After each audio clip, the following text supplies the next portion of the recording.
আসসালামু আলাইকুম। Practice PRACTICE এবং প্র্যাকটিস PRACTISE, একটা সি একটা এস, দুটোর মধ্যে পার্থক্য কোথায়? ব্রিটিশ ইংলিশে এই দুটোর মধ্যে পার্থক্য রয়েছে। ব্রিটিশ ইংলিশে প্র্যাকটিস যখন আপনি সি ইউজ করেন, সি প্র্যাকটিসের মধ্যে যখন সি ইউজ করবেন ওইটা দ্বারা বুঝাবে নাউন, নাউন।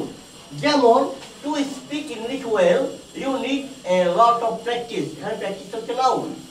আর প্র্যাকটিস এস, এস দিয়ে যখন আপনি বলবেন প্র্যাকটিস, তখন সেটাকে বলা হয় ভার্ব, সেটা হচ্ছে ভার্ব। যেমন you need to practice English if you want to be fluent, অর্থাৎ ব্রিটিশ ইংলিশে প্র্যাকটিস সি দিয়ে হলে নাউন, এস দিয়ে হলে ভার্ব।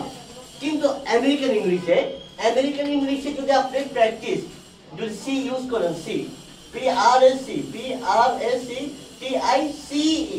যদি প্র্যাকটিসের মধ্যে TI এর পর সি ইউজ করেন তখন সেটা আপনি ভার্ব হিসেবেও ব্যবহার করতে পারেন, আবার নাউন হিসেবেও ব্যবহার করতে পারেন। অর্থাৎ আমেরিকান ইংলিশে প্র্যাকটিস সি দিয়ে যখন আপনি বলবেন তখন সেটা ভার্ব হতে পারে, নাউনও হতে পারে। কিন্তু ব্রিটিশ ইংলিশে যখন সি ব্যবহার করবেন তখন সেটা নাউন, যখন এস ব্যবহার করবেন তখন সেটা ভার্ব। ধন্যবাদ। আসসালামু আলাইকুম।